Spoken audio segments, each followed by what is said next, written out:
그냥 마가복음 6장 39절로 44절까지 말씀입니다.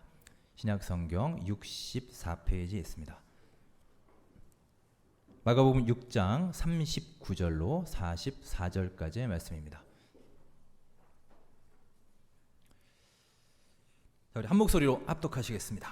제자들에게 명하사 그 모든 사람으로 때를 지어 푸른 잔디 위에 앉게 하시니 때로 100명씩 또는 50명씩 앉은지라.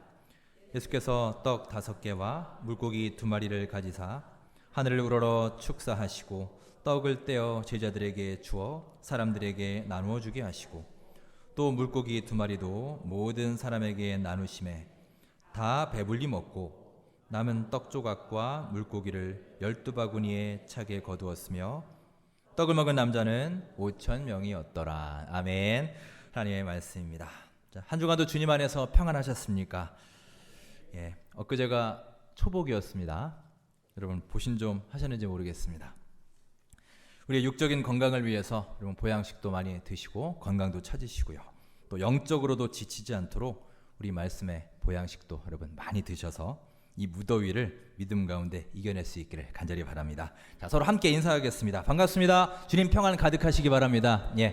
여러분 승리하십시오. 감사합니다. 자, 몇 년 전에 새로 나온 말이고 이제 어느덧 우리에게 친숙한 단어 중에 워라벨이라는 말이 있습니다. 들어보신 분 많이 계실 겁니다. 워라벨, 워는 work, 일이고요. 라는 life, 생활, 삶입니다. 벨은 밸런스, 균형이라는 뜻이죠.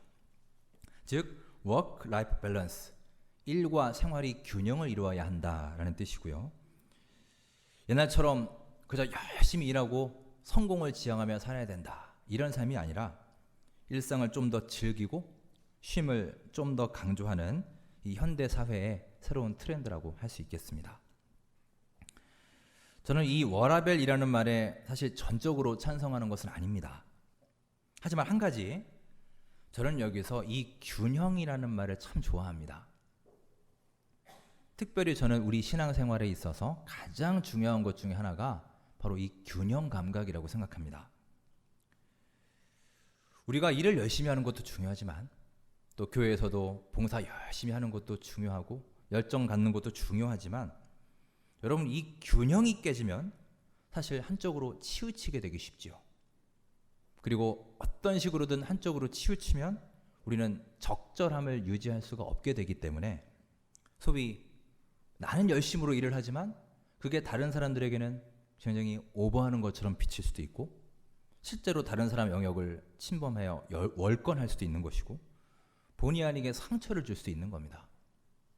그래서 우리는 균형을 이루는 게 참 중요합니다.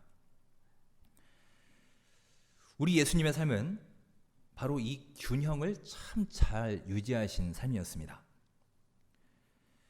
예수님의 삶을 보시면 두 가지의 리듬이 있었습니다. 하나는 앞으로 열심히 일하고 나아가는 게 있었고요. 두 번째는 뒤로 물러서는 삶의 모습이 있었습니다. 먼저 예수님은 앞으로 나아가셔서 정말 열심히 사역하셨습니다. 여러분, 성경 속에 예수님을 보면 정말 바쁘시지 않으셨을까요? 정말 열심히 제자들 가르치시고 하나님 나라를 선포하시고 귀신 들린 자 귀신 쫓으시고 병든 자들 다 병도 고쳐주셨습니다. 하지만 우리 예수님은 때로는 그렇게 열심히 일하시다가도 따로 시간을 내셔서 군중들로부터 물러나서 홀로 하나님 앞에 서 있는 고독의 시간을 반드시 가지셨습니다. 이 나아감과 물러섬, 전진과 후퇴, 이 두 가지의 균형을 잘 이루신 분이 우리 예수님이십니다. 우리 예수님은 그 바쁜 사역 중에서도 한적한 곳으로 물러가셔서 오직 하나님하고만 함께하는 그 1대1의 대면의 시간을 항상 수시로 가지셨습니다. 오늘 우리가 44절까지 읽었지만 그 이후의 말씀에 보시면 예수님은 오병이어 기적을 행하신 다음에 무리들과 작별을 하십니다. 이 엄청난 기적을 일으키신 다음에 뭘 하시냐 하면 기도하러 산으로 가셨다. 46절에 보시면 산으로 가셨다는 겁니다. 예수님은 그만큼 이 산에 가서 하나님과 대면하는 이 기도의 시간을 중요시 여기셨습니다.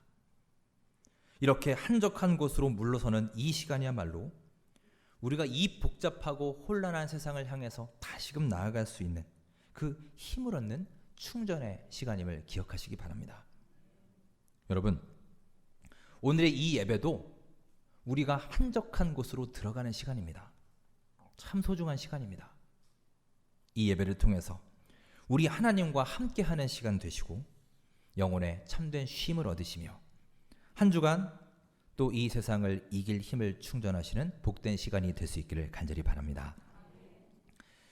자, 오늘도 우리 예배 시간에 찬양을 여러 곡 하고 있습니다. 또 우리 찬양대가 아주 은혜로운 찬양을 해주셔서 감사합니다.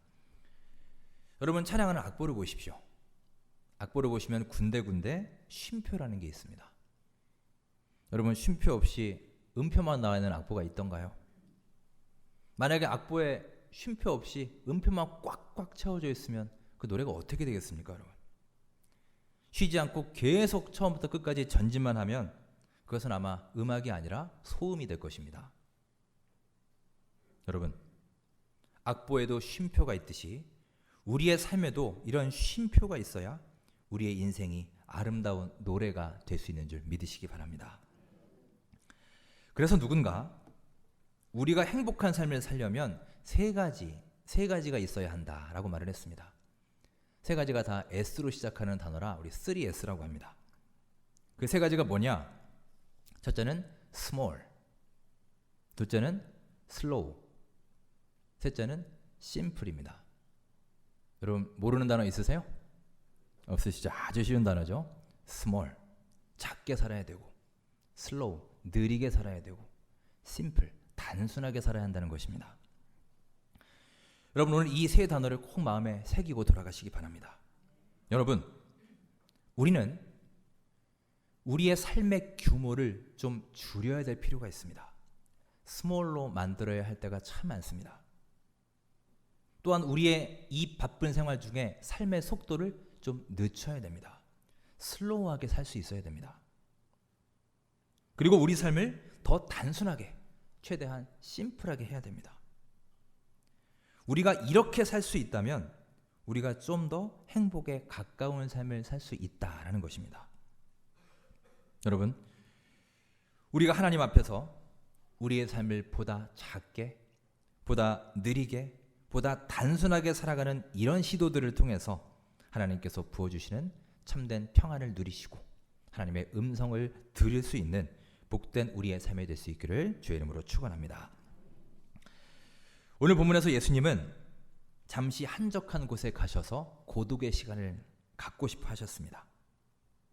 그런데 결국 예수님의 뜻대로 안 되었습니다.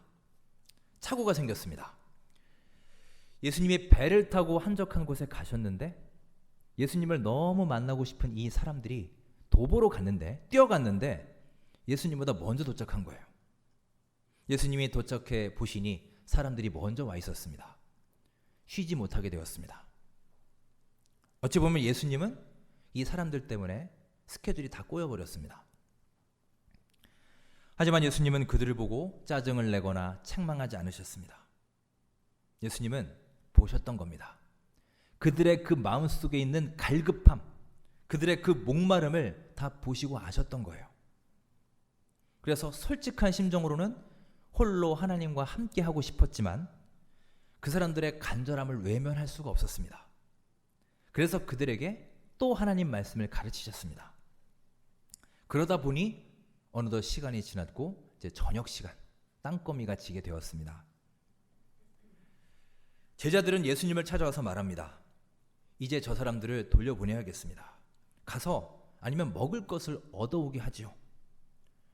아무것도 먹을 것이 없는 이 들판에 저 많은 사람들이 이렇게 있으면 우리가 어떻게 밤을 버틸 수가 있겠습니까? 빨리 그들을 보냅시다. 여러분, 제자들의 판단은요, 잘못된 판단이 아니었습니다. 아주 합리적이고 아주 상식적인 판단이었어요. 그 제자들에게는 이 문제를 해결할 만한 능력이 없었습니다. 그래서 그들을 돌려보내서 먹을 것 충당하게 하는 것이 그들의 생각이었습니다. 하지만 예수님은 달랐습니다. 예수님의 마음은요, 지금 굶주리고 허기진 그들을 차마 그냥 돌려보낼 수가 없었던 것입니다.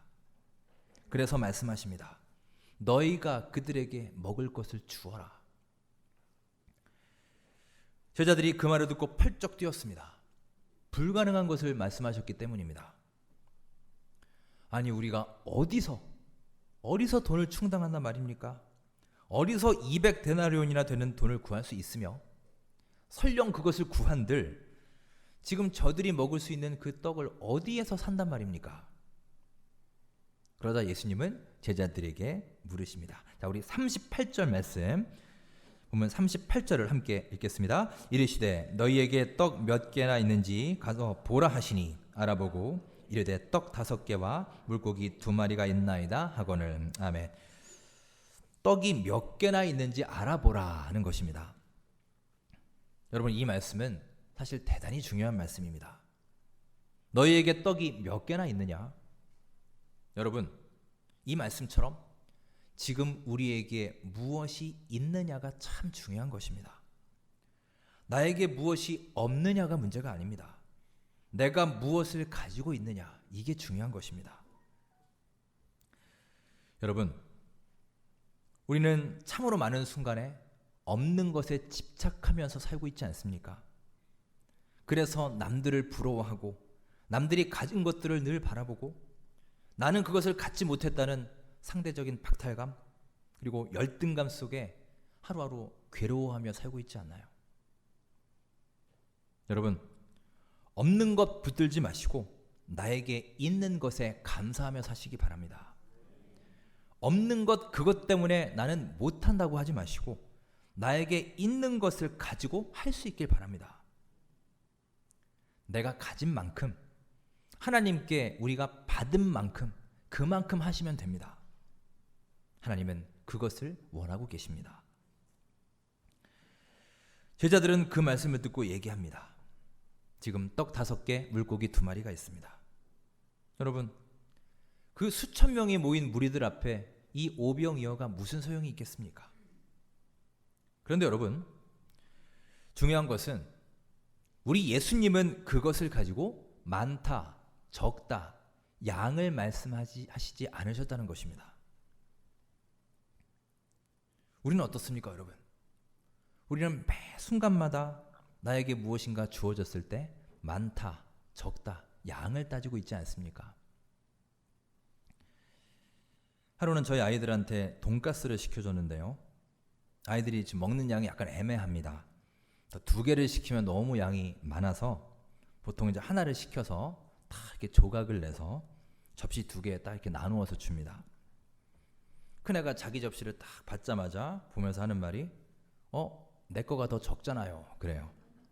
그 자른 고기 숫자가 자기 게 더 적다는 거예요. 그러니까 받으면서 대충 세어봤다는 얘기죠. 그것뿐만이 아닙니다. 빵이 1개가 있어서 사이좋게 나눠 먹으라고 빵을 잘라주면 꼭 둘 중에 한 녀석이 저쪽 게 더 크다 그럽니다. 형은 동생 게 크다 그러고 둘째는 형 게 더 크다 그래요. 물론 갖고 와봐 해서 대보면 대부분 애들 말이 맞아요. 실제로 큽니다. 그게. 제가 어떻게 똑같이 잘라주겠어요. 여러분, 애들은 애들이니까 그렇다 치지만 우리가 나이를 먹고 성장을 해도 사실 이와 크게 다르지는 않은 것 같습니다. 그래서 일단 우리는 많으면 안심이 되지 않습니까? 그리고 적으면 불안해지지 않습니까? 가진 게 많으면 나도 모르게 으스대고 어깨에 힘도 들어가고 가진 게 적으면 불평하고 또 원망하고 위축되는 게 우리들의 모습입니다. 많으면 뭘 할 수 있을 것 같고 적으면 아무것도 할 수 없을 것처럼 생각하는 게 우리들의 삶입니다. 그런데 여러분, 참으로 감사하게도 우리 예수님께는 우리에게 지금 있는 것, 그것이면 충분했다는 사실입니다. 그 양이 얼마인가는 절대 양은 전혀 예수님께 중요하지 않았어요. 사랑하는 여러분, 오늘 예수님이 여러분과 저에게 묻고 계십니다. 너희에게 떡이 몇 개가 있느냐? 너희가 가진 것이 무엇이 있느냐? 여러분, 올 하반기에는 나에게 없는 것들 바라보고 그것들 부러워하지 마시고 우리 하나님께 받은 것을 기억하시고 감사하며 그것을 통해 하나님께 더 크게 쓰임받는 여러분의 복된 삶이 될 수 있기를 주의 이름으로 축원합니다. 예수님은 오병이어를 확인하시고 제자들을 시켜서 때를 지어서 50명씩 100명씩 앉게 하셨습니다. 그 후에 어떤 일이 일어나는지는 여러분 잘 알고 계실 겁니다. 떡과 물고기를 손에 들고 감사 기도를 드리셨고 떡을 떼어 제자들에게 주셨으며 무리들에게 나눠주게 하셨고 그러자 모든 사람이 배불리 먹고 남는 기적이 일어났습니다. 자, 그런데 저는 여기서 참 궁금한 게 있습니다. 예전부터 이 오병이어를 읽을 때마다 참 의문이 들었던 그런 내용인데요. 왜 성경은 이렇게 중요한 기적 사건을 기록하면서 그 사이에 예수님이 기도하신 그 사건과 사람들이 다 먹고 남은 이 두 가지의 중요한 사건 사이에 무슨 일이 일어났는지, 즉 그들이 어떻게 5천 명에게 나눠줬는지 그 방법을 기록하고 있지 않다는 것입니다. 물고기 2마리와 떡 5개로 수많은 사람들이 먹었다, 그리고 남았다라고는 기록하지만 어떻게 해서 그것이 남았는지는 얘기하고 있지 않아요. 여러분은 그런 생각 해보지 않으셨나요? 궁금하지 않으십니까, 여러분? 자, 예를 들면 예수님이 떡을 놓고 기도를 했더니 갑자기 막 떡이 요술처럼 지체만큼 커졌어요. 그래서 그 많은 사람들 다 먹이고도 남았다 뭐 라든지, 아니면 뭐 진짜 그 떡이 신비의 떡이 돼서 한 입 뗐더니 또 채워지고 이만큼 배웠더니 또 메워지고 계속해서 리필이 돼가지고 마르지 않더라. 그래서 그 많은 사람들을 다 먹여 살렸더라 라든지, 여러분 하여간 그 현장에 무슨 일이 있었을 거 아닙니까? 그러니까 그 많은 사람들을 살렸겠죠. 먹였겠죠. 그러면 그걸 좀 이렇게 자세히 기록해 놓았으면 좋았을 텐데, 그럼 우리가 좀 속이 시원할 것 같은데, 또 안 믿는 사람한테도 이렇게 된 거야 라고 자신 있게 얘기할 수 있을 텐데, 성경은 무엇이 일어났는지는 말하지만 어떻게 일어났는지에 대해서는 아무런 말이 없습니다. 왜 그것을 자세히 설명하지 않았을까요? 왜냐하면 그 사건이 어떤 방식으로 일어났는지는 전혀 중요하지 않기 때문입니다. 떡이 집채만큼 커졌든지 계속 떼도 리필이 되든지 그 방법은 중요하지 않다는 거예요. 중요한 것은 예수님께서 지금 그 굶주리고 배고픈 사람들, 허기짐에 외로운 사람들, 그 수많은 사람들이 있지만 예수님은 그들의 아픔을 공감하셨고 그들을 불쌍히 여기셔서 그들을 먹여주셨다는 사실입니다. 이게 중요한 겁니다.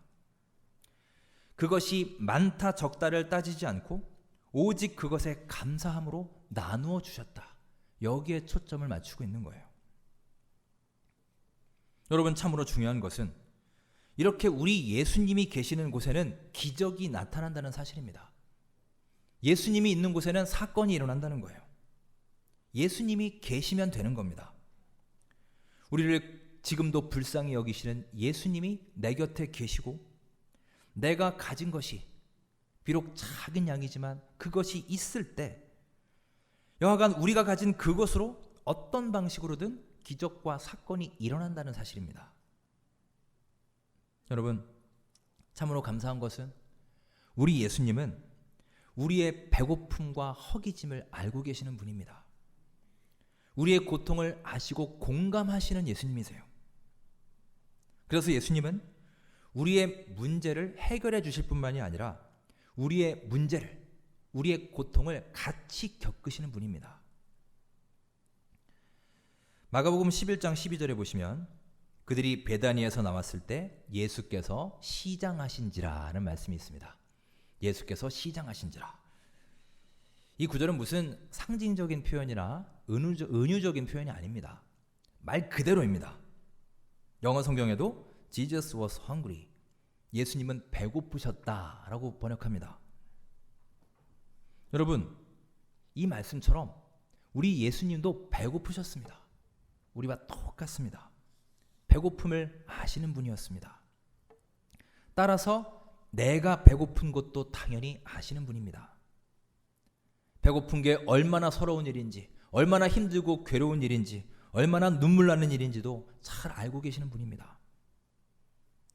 우리의 고통을 알아서 척척 해결해 주시는 능력의 예수님도 참 좋지만, 여러분, 우리의 고통을 함께 겪으시고 그것을 알아주시는 예수님, 내 마음 아시는 주님, 내가 얼마나 힘든지, 얼마나 서러운지, 얼마나 분통 터지고 얼마나 눈물 나는지 그것을 공감해 주시는 분이 바로 우리 주 예수님이신 줄을 믿으시기 바랍니다. 그 고통을 아시기에 예수님은 그들을 그냥 보낼 수가 없었습니다. 흙 속의 작은 우주라는 책이 있습니다. 이 책은 토양 생물들, 즉 지렁이라든지 뭐 개미라든지 이런 토양 생물들을 어린아이들한테 소개해 주는 책입니다. 그 책에 보면 개미에 대해서 소개를 하는데요. 개미는 위가 2개가 있다고 합니다. 여러분 참 신기하지 않나요? 그 조그마한 개미에 위가 2개가 있다는 겁니다. 하나는 자기 먹을 것을 소화시켜서 자기 필요를 채우는 위가 있고요. 또 하나의 위는 거기에 음식물을 담아서 저장을 했다가 다른 개미들에게 나누어 주는 용도라고 합니다. 그래서 이 2번째 위를 가리켜서 소위 사회적 위라고 부릅니다. 그래서 여러분, 개미들 중에 배고라서 죽는 개미는 없답니다. 그런데 여러분, 굶어 죽는 개미는 없는데 굶어 죽는 사람들은 있지 않습니까? 이 풍요로운 시대에도, 많은 것들이 남아도는 이 시대에도 수많은 사람들이 지금 배가 고파서 굶어서 죽어가고 있습니다. 우리는 어떤 의미에서 이 개미들만도 못한 것 아닙니까? 너희가 먹을 것을 주어라. 여러분, 너희가 먹을 것을 주어라. 오늘 이 말씀을 가슴에 깊이 새길 수 있기 바랍니다. 우리가 앞서 말한 3가지, 스몰, 슬로우, 심플, 작고 느리고 단순한 삶을 우리가 실천할 수 있다면, 그러면 우리가 누군가에게 적은 양이라도 줄 수 있을 것입니다. 여러분, 우리가 가진 것으로 예수님이 오병이어의 기적을 행하셨습니다. 그리고 지금 내가 가진 것, 하나님께 받은 것들을 통해서 우리 능력의 하나님이 나에게 역사하시고 주님의 뜻을 펼쳐나갈 수 있음을 믿으시고, 참으로 앞으로도 하나님의 귀한 도구로 쓰임받고자 결단하는 복된 하루하루의 삶이 될 수 있기를 간절히 바랍니다. 예수님은 이렇게 허기진 백성들을 먹이셨습니다. 그런데 또 하나 우리가 눈여겨볼 부분이 있습니다. 자, 우리 39절, 40절 말씀을 함께 읽겠습니다. 39, 40절입니다. 제자들에게 명하사 그 모든 사람으로 때를 지어 푸른 잔디 위에 앉게 하시니 또는 50명씩 앉은지라. 아멘. 자, 왜 예수님은 사람들을 이렇게 50명씩, 100명씩 때를 지어 앉히셨을까요? 가장 쉽게 생각할 수 있는 것은 나누어 줄 때 편하게 하기 위해서 그랬다. 효율적으로 음식을 분배하기 위해서 그렇게 세우셨다. 이렇게 말하는 사람도 있습니다. 물론 그럴 수도 있을 겁니다. 하지만 저는 다른 점에 주목합니다. 여러분, 예수님은요, 지금 그 자리에 모여있는 이 수많은 사람들을 지금 하나의 공동체로 만들어가고 계신 겁니다. 이전에 여기 모였던 사람들은요, 그냥 말 그대로 무리들이었습니다. 단순한 사람들의 집합일 뿐이었어요. 서로에게 전혀 관심도 없고요, 서로가 어떻게 사는지, 서로가 누구인지조차 모르는 그냥 하나의 무리들에 불과했습니다. 사람들은 잔뜩 모여 있었지만 그냥 군중들이었어요. 그런데 예수님이 이렇게 50명씩, 100명씩 앉게 하시면서 그들은 변화되었습니다. 서로 가까워지게 되었고 서로 알게 되었습니다.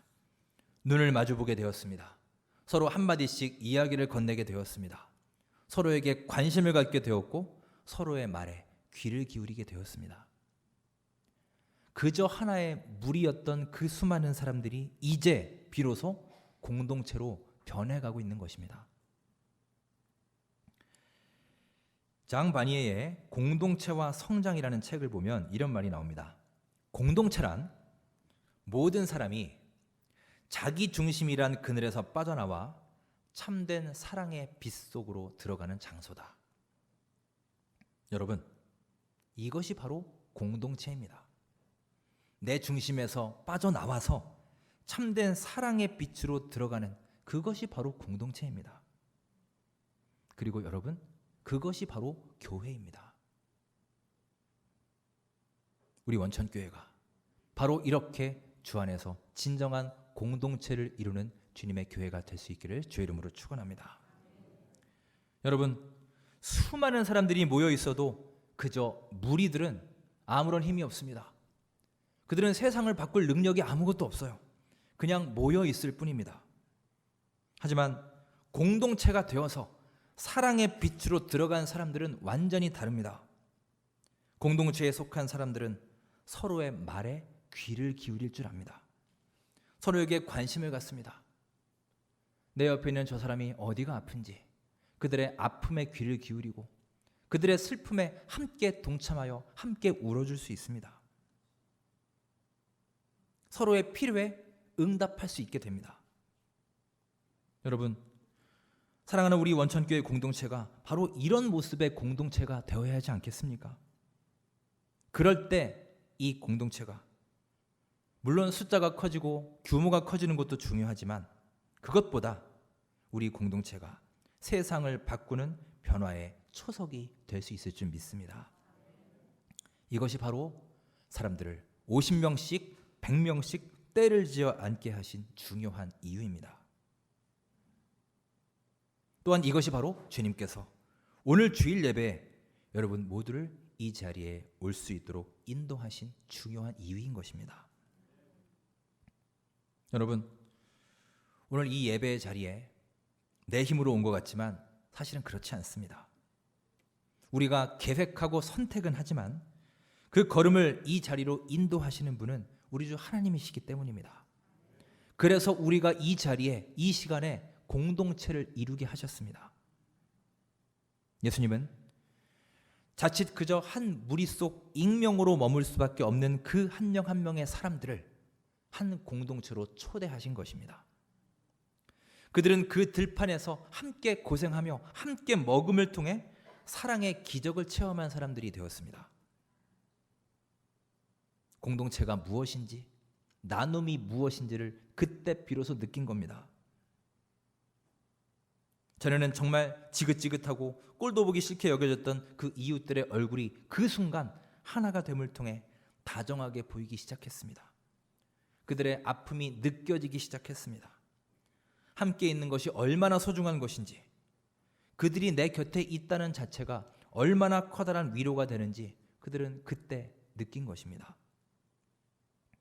그들은 이 오병이어의 현장에서 그냥 배불리 먹고 내 배를 채운 것으로 그친 것이 아니라 그 마음이, 그 영혼이 동시에 풍요로워졌던 것입니다.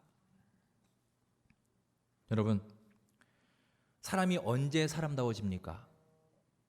다른 사람과의 관계성이 회복될 때 비로소 우리 사람은 사람다워지는 것입니다. 그래서 여러분, 인간이라고 하는 뜻이 무엇입니까? 사람 인자에 사이 간자입니다. 하나로는 되지 않습니다.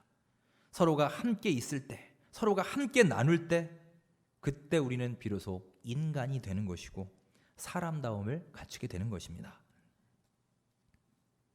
여러분, 지금 우리의 모습은 어떤가요? 때로는 누군가 내 옆에 있는 것이 참 불편하고 부담스럽지 않습니까? 내 삶을 나누어야 되는 것이 참 싫지 않나요? 그래서 우리는 수많은 사람들 속에 있지만 가급적 남과 엮이지 않고 다른 사람과 상관하지 않고 살려고 애쓰지 않습니까?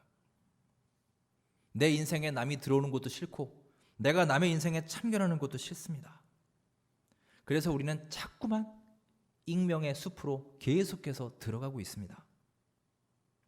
우리 예수님은 그런 익명의 무리들이 서로 경계심을 풀어내고 서로 서로를 따뜻한 눈으로 바라볼 수 있는 그 사랑의 공동체가 될 수 있도록 저들을 이 현장에 불러주셨던 것입니다. 오늘 본문이 주는 메시지가 바로 그것입니다. 사랑하는 여러분, 우리 원천교회 공동체가 이제 우리 가운데 있는 그런 익명성이 깨어지고 다른 사람들과 허물없이 어울리며 나눔을 통해 하나님의 나라를 맛보는 사랑의 공동체가 될 수 있기를 간절히 소망합니다. 여러분, 이제 우리가 익명의 골방에서 벗어나서 형제 식탁으로 나아가는 그런 사랑의 공동체가 될 수 있기를 간절히 바랍니다. 그런 주님의 은총이 이 시간 예배하는 우리 가운데 임하는 올 하반기가 될 수 있기를 주님의 이름으로 축원합니다. 기도하겠습니다.